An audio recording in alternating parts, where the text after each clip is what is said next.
आप सभी का स्वागत है हमारी एक नई वीडियो में जो होने वाली है मर्डर को लेके। बीएनएस में सेक्शन 101 में मर्डर बताया गया है। तो हमने पढ़ा था कि कल्पेबल होमिसाइड, इसके पहली वीडियो में पढ़ा था। अब इसमें हम जानेंगे मर्डर क्या होता है। तो accept in the cases here in after accepted, इसमें एक्सेप्शन दिए गए हैं उसको छोड़ के। तो जो क्या होगा, कल्पेबल होमिसाइड है, कल्पेबल होमिसाइड ही मर्डर होगा। जो कल्पेबल होमिसाइड के इंग्रेडिएंट्स थे वही मर्डर बनते हैं। और पहला क्या है, if the an act is done causing death. ठीक है, इसमें पहले में क्या है, इंटेंशन बताया गया उस पर्सन का, कि जैसे हमने कल्पेबल होमिसाइड में भी पढ़ा था, इंटेंशन, उसका जान लेने का इंटेंशन था। If the act by which the death is caused is done with the intention of causing such bodily injury as the offender knows to be likely to cause the death of the person to whom the harm is caused, और उस person को पूरी knowledge है कि इस person को मैं ऐसी बॉडीली इंजरी करूँगा कि वो मर ही जाएगा। 100% उसको नॉलेज है ऐसी बॉडीली इंजरी कॉज की। थर्ड क्या है, थर्ड बताता है कि जो बॉडीली इंजरी उसने दी है, पहले क्या था उस वाले में, कल्पेबल होमिसाइड में सिर्फ बॉडीली इंजरी की बात की थी। मर्डर में क्या, उसको पता है कि इतनी सफिशिएंट है, गर्दन पे चाकू मार देना, नस काट देना सफिशिएंट है मरने के लिए। तो मतलब क्या है, सफिशिएंट है वो इंजरी जिससे उसकी डेथ हो सकती है। फिर the person committing the act by which the death is cause known that it is so eminently dangerous that it must in all probability cause death. सारी की सारी प्रोबेबिलिटी क्या है, वो मर सकता है। और such bodily injury is likely to cause death and commit such act without any excuse for incurring the risk of death as injury as aforesaid. कितना ये एक्स्ट्रा नॉलेज की बात की गई है कि मतलब कि उसको पता है कि हाँ ये इतना ज़्यादा डेंजरस एक्ट है जो मैं कर रहा हूँ जिससे उसकी डेथ हो जाएगी। मतलब पर्सन पूरी तरह से जान से मारना ही चाहता है, वही मर्डर है। कल्पेबल होमिसाइड में बचाव ये रहता है कि उसका इंटेंशन तो रहता है। अब हम इलस्ट्रेशन देखेंगे, जैसे कि बी वाला इलस्ट्रेशन है, इसको पढ़ लेना। इसमें दो बातें बताई गई हैं। सारे इलस्ट्रेशन इम्पोर्टेंट है मर्डर के, आ जाते हैं ये क्वेश्चन प्री में पूछ लिए जाते हैं, तो इनको पढ़ लेना आप। ये डी वाला भी थोड़ा इम्पोर्टेंट है, इम्पोर्टेंट सारे हैं बट आप पढ़ लेना। अब हम एक्सेप्शंस पे आते हैं कि कल्पेबल होमिसाइड मर्डर कब नहीं होगा, कब हमें बचाव मिलेगा। वैसा जैसे जनरल डिफेंसेस में मिलता था वैसा पूरी तरह से बचाव नहीं मिलेगा, बट ये मर्डर नहीं होगा। ये क्या होगा, इसमें सजा होगी कल्पेबल होमिसाइड की। सबसे पहला है grave and sudden provocation. Grave and sudden provocation की बात की गई है इसमें, कि अगर पर्सन अचानक से उसको मतलब ऐसे प्रोवोक कर दिया जाता है, उसको इतनी ज़्यादा गुस्सा दिला दी जाती है कि वो उस पर्सन की जान ले लेता है, तो वो उसमें मर्डर नहीं होगा क्योंकि इसका इंटेंशन नहीं होता है मारने का। बट क्या होना चाहिए, ये ग्रेव एंड सडन होना चाहिए, अचानक से ही मारना चाहिए, नहीं कि घर जाके तैयारी करके आने के बाद का काम हो। तो पहला क्या है, grave and sudden provocation.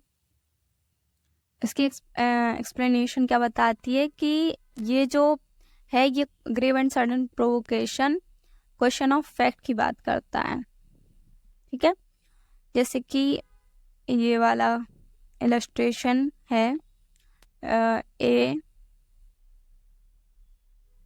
Grave and sudden provocation, ये इलस्ट्रेशन पढ़ते हैं हम इसमें से एक, जिसकी Y gives grave and sudden provocation to a on his provocation fires a pistol at Bai, neither intending nor knowing himself to be likely to kill Z।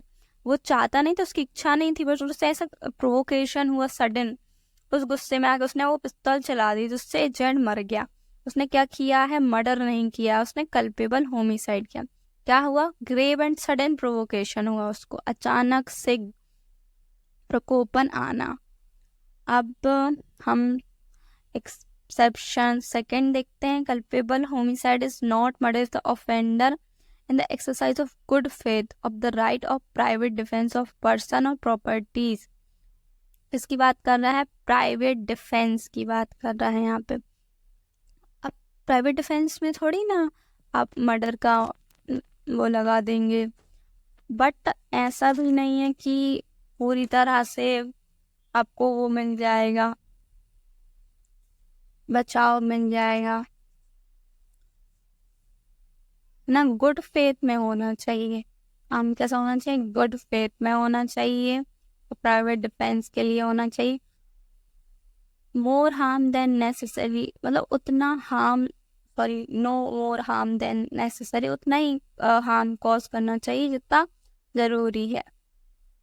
ये हमने राइट ऑफ प्राइवेट डिफेंस पढ़ा था ना, उसमें भी हमने देखा था ये सेम चीज़.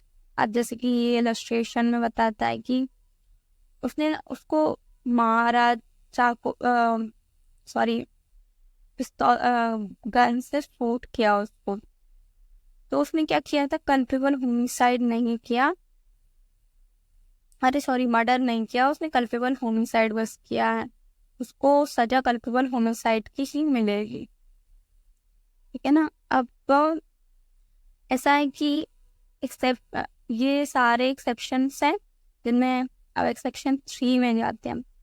अब ये बताता है culpable homicide is not punish the offender being a public servant और aiding a public servant acting for the advancement of public justice.